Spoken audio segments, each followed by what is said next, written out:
नमस्कार, हिमाचल दस्तक में आप सभी का स्वागत है। मैं हूं आपके साथ प्रवीण मुंगटा। पूरा दिन हिमाचल प्रदेश में क्या कुछ खास रहा है, सभी बड़ी लेटेस्ट अपडेट के साथ जुड़ चुके हैं। और आज की सबसे बड़ी जो खबर है वो पुलिस भर्ती को लेकर के है। हिमाचल प्रदेश में जो इच्छुक उम्मीदवार हैं उनके लिए पुलिस भर्ती निकल गई है। काफी लंबे समय से जो बेरोजगार युवा है, जो तैयारी कर रहे थे काफी लंबे समय से पुलिस भर्ती की, उनके लिए अच्छी खबर है कि राज्य चयन आयोग ने आज पुलिस भर्ती को लेकर के जो है वो अब आप आवेदन कर सकेंगे। साइट पर डाल दिया है, कौन सी साइट से आप जो है अप्लाई कर सकते हैं, आपको सभी जो चीजें हैं वो बताएंगे हम। इसके अलावा सीएम सुक्खू आज हरियाणा में थे, खूब गरजे हैं सीएम वहां पर। वहीं जयराम ठाकुर ने भी आज हरियाणा में कई जुबानी हमले बोले, और क्या जुबानी हमले बोले आपको वो भी बताएंगे। और जो 18 पोस्ट कोड है वो उनके रिजल्ट फंस गए हैं, कैसे फंसे हैं और क्यों अब जो है वो रिजल्ट लेट आएगा वो बताएंगे। और भी कई महत्वपूर्ण खबरें हैं। चलिए शुरुआत करते हैं बड़ी खबर के साथ। राज्य चयन आयोग ने लोक सेवा आयोग ने पुलिस भर्ती को लेकर आवेदन प्रक्रिया शुरू कर दी है। और 31 अक्टूबर तक युवा आयोग की वेबसाइट पर ऑनलाइन फॉर्म भर सकेंगे। 1088 पदों पर यह भर्ती होनी है। कुल सैंक्शन किए गए पदों पर महिलाओं को 30% आरक्षण भी दिया गया है। नोटिफिकेशन के अनुसार 708 पदों पर पुरुष की भर्ती होगी। अनारक्षित वर्ग के लिए 208, फ्रीडम फाइटर के 19, होमगार्ड के लिए 54 पद जो है वो रखे गए हैं। जबकि अनारक्षित वर्ग के लिए 101 और बाकी पद अन्य वर्गों के लिए रखे गए हैं। महिलाओं के लिए आरक्षित रखी गई 380 सीटों में अनारक्षित वर्ग के लिए 104, freedom fighter 9, ex serviceman 31, home guard के लिए 24। इसके अलावा अनारक्षित वर्ग में जो है वो 46 पदों को रखा गया है, जबकि बाकी पोस्टें अन्य वर्गों के लिए आरक्षित रखी गई है। तो आज लोक सेवा आयोग ने, इससे पहले माफी चाहूंगा हमने राज्य चयन आयोग कहा, लोक सेवा आयोग ने जो है वो ये भर्तियां निकाल दी है। और इसमें हमने आपको पहले ही बता दिया है कि इस बार डोप टेस्ट भी होगा और आप ऑनलाइन आवेदन कर सकेंगे। जो ऑफिशियल वेबसाइट है लोक सेवा आयोग की, उस पर आप जो है आवेदन करें। और 31 अक्टूबर 11:59 यानी रात के 11:59 तक जो है आवेदन कर सकेंगे। तो अब लोक सेवा आयोग ने जो है वो ये भर्ती निकाल दी है। कमीशन के थ्रू होगी, प्रॉपर भर्ती होगी, क्योंकि इससे पहले जो है वो ये आरोप लगा था कि जो है वो पेपर लीक हुआ है। बहुत सारी चीजें थी इसमें, बहुत सारे आरोप लगे थे, जिस वजह से बहुत लंबी खिंच गई है भर्ती। और इसमें इस साल जो महत्वपूर्ण है, इस साल 30% महिलाओं के लिए आरक्षण है।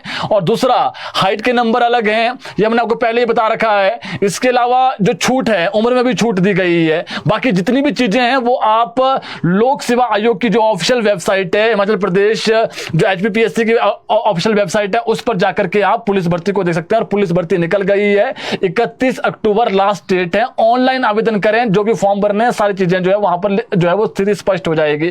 तो ये थी जी सबसे बड़ी खबर आज की।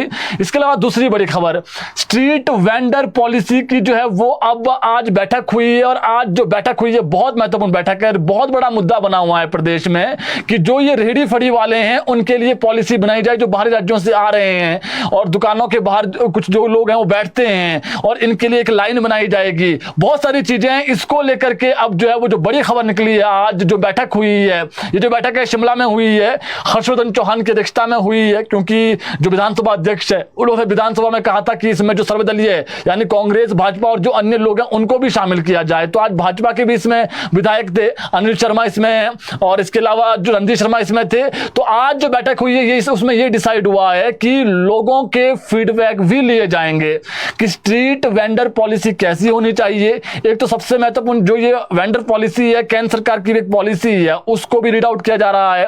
2016 में लागू हुई थी प्रदेश में, उसमें क्या बदलाव किए जा सकते हैं ये भी देखा जा रहा है। और सबसे महत्वपूर्ण, सोशल मीडिया के माध्यम से जो शहरी विकास मंत्रालय प्रदेश का है, जो शहरी विकास मंत्रालय है प्रदेश का, वो लोगों से जो है वो फीडबैक लेगा कि कैसा होना चाहिए पॉलिसी, कैसे जो है वो इन लोगों के लिए कहाँ इनको बचाया जाना चाहिए, कैसे जो है वो।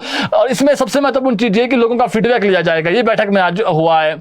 और जितने भी अंदर सदस्य थे, जिसमें मंत्री विक्रमादित्य सिंह भी है और इसके अलावा अनिरुद्ध सिंह भी है, विधायक भी इसमें थे, तो इसमें इसमें जितने भी जो वहां पर सदस्य थे उन्होंने अपने अपने फीडबैक दिए हैं और सभी ने ये फीडबैक दिए हैं कि जो लोग बाहरी राज्यों से आ रहे हैं उनका स्वागत है, लेकिन प्रॉपर यहां पर जो है वो उनके लिए व्यवस्था होनी चाहिए। तो इसमें अब ये भी निकल कर आया आज बैठक में कि जो ग्रामीण क्षेत्र है वहां पर जो फेरी वाले घूमते हैं उनको लेकर के भी कुछ किया जाए, क्योंकि कई बार ऐसे फेरी वाले आ जाते हैं उनको कोई आइडेंटिटी का पता नहीं होता कि ये है कहां से आए हैं। तो उसमें आज ये चीजें स्पष्ट हुई है कि जो पंचायत के प्रधान हैं और जो पंचायत लेवल है उसमें भी हम कोशिश करेंगे कि सख्ती की जा सके और अगर कोई बिना पहचान के आ रहा है तो उन पर जो है वो कार्रवाई भी की जा सके। तो फिलहाल आज बैठक हुई है और जो अगली बैठक है वो अब 4 नवंबर को होगी और इस बैठक की जो बड़ी बात आज की है वो यही है कि लोगों के फीडबैक भी लिए जाएंगे कि लोग क्या चाह रहे हैं, कैसी पॉलिसी चाह रहे हैं, ये फीडबैक ले जाएंगे। फिर 4 नवंबर को बैठक होनी है। इसके अलावा मुख्यमंत्री सुखविंदर सिंह सुक्खू की बात करें तो आज भी सीएम हरियाणा में जो है वो थे और हरियाणा में उन्होंने चुनावी रैली की है। आपको बता दें जो बड़ी बात कही है सीएम ने आज हरियाणा में कि किसानों की भूमि हरियाणा में जो है वो बदलाव की जो बयार है वो बह रही है और सीएम सुक्खू ने दावा किया है कि जनता के आशीर्वाद से कांग्रेस की सरकार जो है वो बनने जा रही है, वहां पर कांग्रेस की सरकार वहां पर बनने जा रही है और भाजपा सरकार के 10 सालों के कुशासन से हरियाणा की जो जनता है उनको छुटकारा मिलेगा। किसान हरियाणा की जान है, कांग्रेस सरकार उन्हें फसलों का उचित जो है वो मूल्य देगी। हरियाणा और हिमाचल भाई भाई है, हिमाचल में कोई आर्थिक तंगी नहीं है, ये बात उन्होंने कही है। सीएम ने आज लोगों को भ्रमित करने के लिए भाजपा नेता झूठ बोल रहे हैं। आज मुख्यमंत्री चुनाव प्रचार के अंतिम दिन चरखी दादरी की पुरानी अनाज मंडी में कांग्रेस उम्मीदवार डॉक्टर मनीषा सांगवान के पक्ष में चुनावी जनसभा को संबोधित करते हुए उन्होंने आज ये बातें कही है। उन्होंने कहा कि चरखी दादरी विधानसभा क्षेत्र के लोग कोई गलती ना करें, सरकार के साथ विधायक भी कांग्रेस का होगा तो विकास में कोई कमी नहीं रहेगी।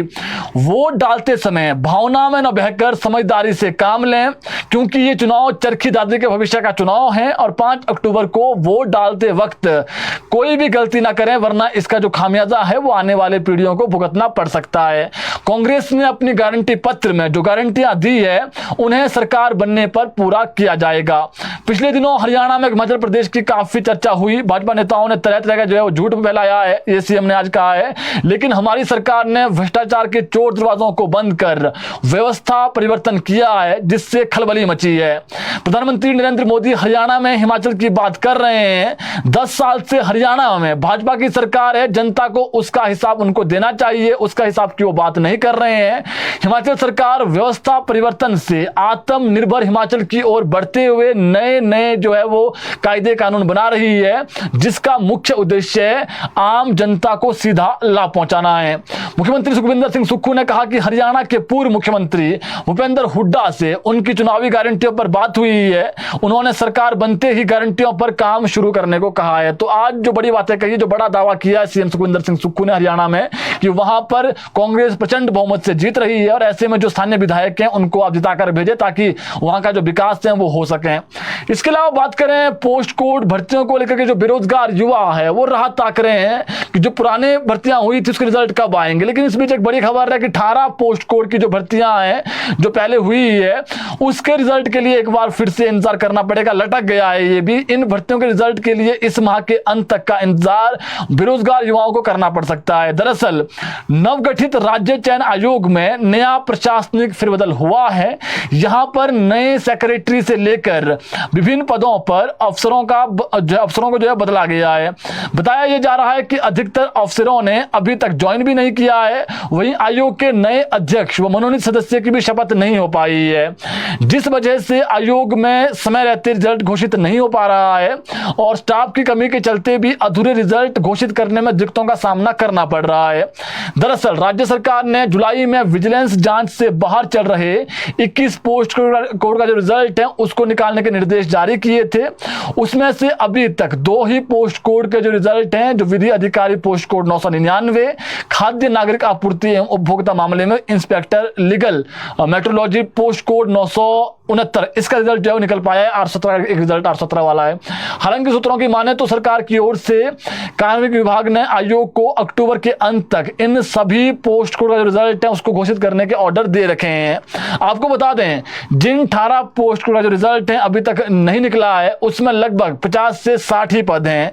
ऐसे में सरकार ने आयोग को तुरंत प्रभाव से पूर्व चयन आयोग के पेंडिंग रिजल्ट जल्द घोषित करने को कहा है। इसके अलावा अभी राज्य चयन आयोग में पोस्ट कोड 903 और जो 939 का रिजल्ट है वो भी आखिरी चरण पर है। इन दोनों पोस्ट कोड के रिजल्ट हैं ये तो अभी क्लियर हो गए हैं, लेकिन बात वही है कि जो प्रशासनिक अधिकारी है, जो अध्यक्ष हैं, जो मनोनीत सदस्य हैं, उनकी शपथ नहीं हुई है, तो ऐसे में थोड़ा ये मामला भी लटक सकता है। तो 18 पोस्ट कोड रिजल्ट है उसके थोड़ा इंतजार करना पड़ेगा। इसके अलावा मुख्यमंत्री के प्रधान मीडिया सलाहकार नरेश चौहान ने आज बड़ी बात कही है शिमला में। उन्होंने कहा कि प्रधानमंत्री नरेंद्र मोदी पड़ोसी राज्यों में चुनावी रैलियों के दौरान हिमाचल की आर्थिक स्थिति को हवाला देकर गलत प्रचार कर रहे हैं। उन्होंने कहा कि प्रधानमंत्री जिस तरह का गलत प्रचार कर रहे हैं उसका मकसद केवल वोटों की राजनीति कर जनता को गुमराह करके जीत हासिल करना है। उन्होंने कहा कि भाजपा अपने इन झूठे मंसूबों में कामयाब नहीं होगी और निश्चित रूप से दोनों राज्यों हरियाणा और जम्मू कश्मीर में कांग्रेस की सरकार सत्तासीन होगी, दावा किया उन्होंने। नरेश चौहान ने कहा कि हिमाचल में किसी भी प्रकार का आर्थिक संकट नहीं है, भाजपा केवल झूठ प्रचार कर रही है। उन्होंने कहा कि सच्चाई यह है कि मुख्यमंत्री सुक्खू ने प्रदेश की आर्थिक स्थिति को पटरी पर लाने के लिए कई प्रभावशाली कदम उठाए हैं। इसके लिए अनुशासनात्मक व्यवस्था बनाई गई है जिसका आने वाले समय में प्रदेश की जनता को लाभ होगा। ये बड़ी बात उन्होंने कही है। उन्होंने कहा कि प्रदेश के विकास के साथ मुख्यमंत्री ने किसी भी प्रकार का समझौता नहीं किया है, अपितु हिमाचल को आत्मनिर्भर बनाने के लिए उनके कुशल मार्गदर्शन एवं गतिशील नेतृत्व में कांग्रेस सरकार पूरी तरीके से प्रतिबद्ध है। उन्होंने कहा कि सरकार द्वारा उठाए गए कठोर आर्थिक सुधारों के चलते जो है वो इसके जो परिणाम है ये आने वाले 3-4 वर्षों में दिखेंगे और फिर हम जो है वो अपने पांव पर खड़े होंगे, प्रॉपर खड़े होंगे। इसके अलावा बात करें कंगना की, तो कंगना जो है वो अपने विवादित जो बयान है उससे सुर्खियों में रहती है। मंडी क्षेत्र से सांसद कंगना रनौत एक बार फिर अपने बयान को लेकर चर्चा में है। कंगना ने गांधी जयंती पर बीती शाम मंडी संसदीय क्षेत्र में एक कार्यक्रम के दौरान कहा कि पंजाब का नाम लिया, हालांकि उन्होंने किसी का नाम नहीं लिया, पंजाब का नाम लिए बगैर उन्होंने निशाना साधा है। कंगना ने कहा कि हमारे पड़ोसी राज्यों से नई नई चीजें यहाँ पर आने लगी है और कोई चिट्टा तो कोई कुछ, इन्होंने हमारे यूथ को पूरी तरीके से बर्बाद कर दिया है। उन्होंने कहा हमने इनसे कुछ नहीं सीखना है, वो चाहे चिट्टा हो या चाहे उग्रता हो, चाहे कुछ भी हो, बाइक पर आते हैं, ड्रग्स लेते हैं और बहुत हो हल्ला करते हैं, बहुत उत्पाद मचाते हैं, पता नहीं कौन कौन सी शराब पीते हैं। उन्होंने कहा हिमाचल वासियों को अपनी संस्कृति जो है वो उसको नहीं भूलना है, हमारा अपना कल्चर है, हमारे अपने बच्चे किसी तरीके से इनके प्रभाव में ना आए। उन्होंने कहा कि पश्चिम बंगाल हो या कोई और, लोग बेटी को अकेले देखते ही जो है वो रेप कर देते हैं, मगर हिमाचल ऐसा इकलौता राज्य है जहां यदि कोई छोटी से छोटी घटना भी हो जाए, जो घटना हो जाए तो लोग जो है वो रक्षा करते हैं, कोई गलत काम नहीं करते हैं। अगर बेटी रात को कहीं पर है, अकेली भी है, तो अगर वो गाड़ी रोकती है तो गाड़ी चालक उस बेटी बहन को सुरक्षित घर पर छोड़ता है। कंगना रनौत हमेशा जो है वो विवादित बयानों को लेकर सुर्खियों में रहती है और ऐसे में जो है वो उन पर रोक भी लगाई गई है कांग्रेस जो भाजपा हाईकमान है। तो उन्होंने एक बयान दिया है, हालांकि पड़ोसी राज्यों को लेकर उन्होंने बयान दिया है कि बाहरी राज्यों से लोग आते हैं, उत्पात मचाते हैं। तो ये आज सोशल मीडिया पर जो है वो पूरा दिन इस पर चर्चा रही है। इसके अलावा बात करें हिमाचल प्रदेश विश्वविद्यालय की, तो वहां पर बीएड की खाली सीटों को भरने का जो प्रोसेस है वो शुरू हो गया है। बीएड की खाली सीटों को भरने के लिए जो फाइनल जो मैपअप राउंड काउंसलिंग ऑनलाइन जो है वो शुरू हो गई है और बीएड काउंसलिंग प्रक्रिया के तहत उम्मीदवार 6 अक्टूबर तक जो है आवेदन कर सकते हैं। आपको बता दें बीएड कॉलेजों में 1369 सीटें खाली पड़ी है और अब इन सीटों पर प्रदेश के लिए जो पात्र उम्मीदवार हैं वो ऑनलाइन आवेदन शुरू कर चुके हैं। अनारक्षित वर्ग के उम्मीदवार जिनके प्रवेश परीक्षा में 53 अंक हैं या आरक्षित वर्गों के उम्मीदवार जिनके प्रवेश परीक्षा में 45 अंक है वे इस काउंसलिंग प्रक्रिया में शामिल होने के लिए पात्र हैं। ऐसे उम्मीदवार हिमाचल प्रदेश विश्वविद्यालय में एडमिशन पोर्टल पर जाकर ऑनलाइन आवेदन कर सकते हैं। 6 अक्टूबर को ऑनलाइन आवेदन की जो प्रक्रिया है चलने के बाद 8 अक्टूबर को उम्मीदवारों को जो है वो कॉलेज आवंटित हो गए। इसके बाद 9 से 11 अक्टूबर तक आवंटित कॉलेज में जाकर उम्मीदवार दस्तावेजों की वेरिफिकेशन करवा सकेंगे और ऑनलाइन जो फीस है वो जमा करनी होगी। तो ये एक महत्वपूर्ण अपडेट थी जी। इसके अलावा बात करें कांगड़ा जिले जिले की अपर लंबागांव पंचायत में पिछले कल एक बहुत ही हास्यास्पद और तनावपूर्ण जो स्थिति है वो बन गई।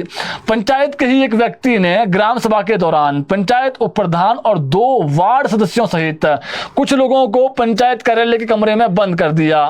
पिछले कल जब 1 बजे के करीब अपर लंबागांव पंचायत में ग्राम सभा की कार्रवाई चल रही थी तो पंचायत में ज्यादा भीड़ होने के कारण पंचायत उप प्रधान और 2 पंचायत सदस्य सहित कुछ लोग पंचायत घर के कमरे के अंदर बैठे थे। इतने में ही पंचायत का एक जो व्यक्ति है वो बाहर से उठकर आया और अंदर बैठे लोगों से पूछताछ करने लगा और फिर बाहर से उसने दरवाजा बंद कर दिया और ताला लगा दिया। पंचायत में ज्यादा भीड़ होने के कारण इस बात की भनक नहीं लग पाई और ऐसे में जो वहां बैठे पंचायत सचिव को लगा जो है ना उनको भनक लग पाई ना पंचायत प्रधान को लग पाई। काफी देर के बाद जब पंचायत उप प्रधान की बेटी को इसका पता चला तो उसने पंचायत कार्यालय जाकर जो है दरवाजा खोला और अंदर बंद किए गए लोगों को बाहर निकाला। इस संबंध में अब अपर लंबागांव पंचायत के जो प्रधान है उनकी ओर से पुलिस थाना लंबागांव में जो मामला है वो दर्ज करवा दिया गया है। इसके अलावा बात करें एक और खबर को लेकर के, शिमला जिला के जुब्बल में नेपाली दंपति बड़ी वारदात को अंजाम देकर फरार हो गए हैं। हालांकि बहुत जो लोग हैं कुछ शरारती तत्व तो होते हैं ऐसे। नेपाली दंपति पर आरोप है कि उन्होंने घर की मालकिन, महिला और बहू समेत घर के नेपाली केयर टेकर को खाने में जहरीला जो पदार्थ है वो देकर बेहोश किया है।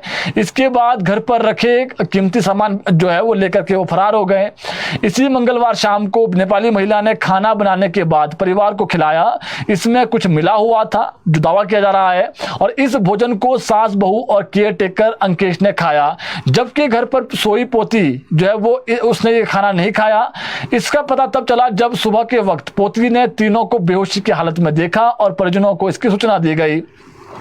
तीनों लोगों के बेहोश पड़ते ही जो है वो जो नेपाली है वो घर पर सोने के जेवरात और दूसरी कीमती जो सामान है वो लेकर फरार हो गए और शिमला जिला के जुब्बल थाना में पुलिस ने कुमारी मारिशा की शिकायत के बाद जो है वो जांच शुरू कर दी है।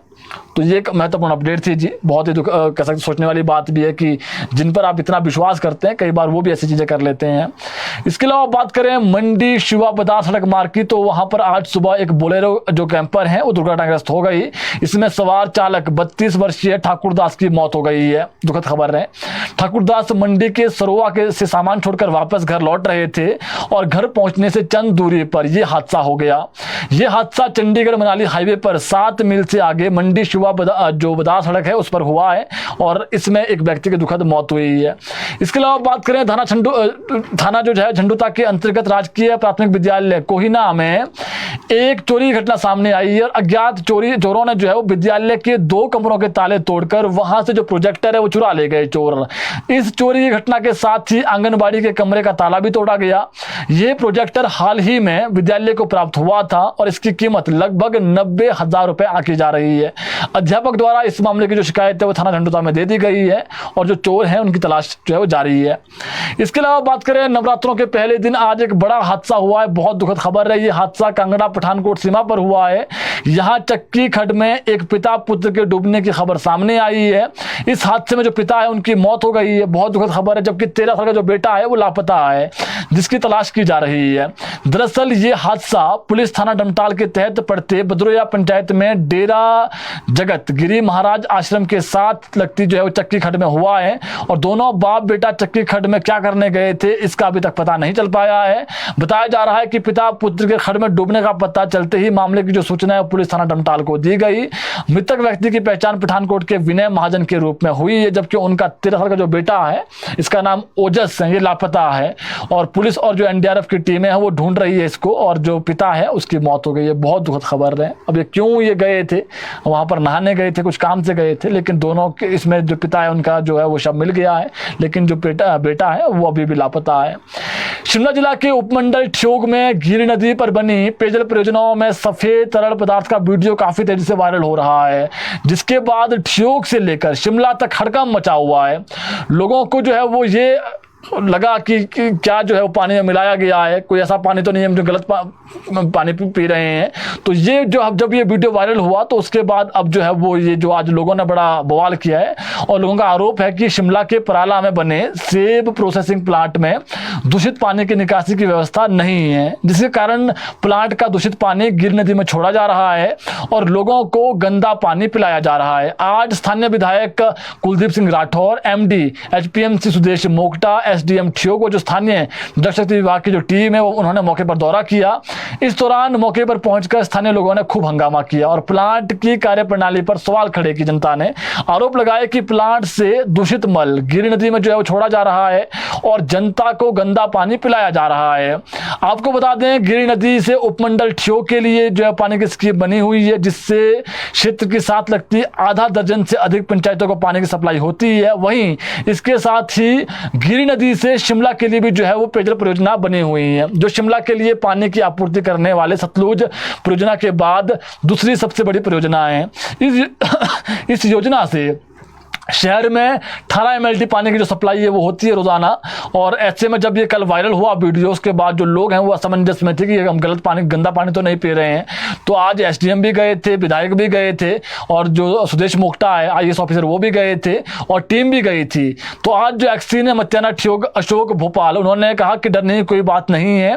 बीते कल एक वीडियो वायरल हुआ था और जिसके कारण पूरे क्षेत्र में पैनिक जो है वो मच गया था, और लेकिन उन्होंने आज आवश्यक टेस्ट किए हैं और सभी टेस्ट ठीक आए हैं, ये दावा किया है उन्होंने। और पानी जो है पीने योग्य है।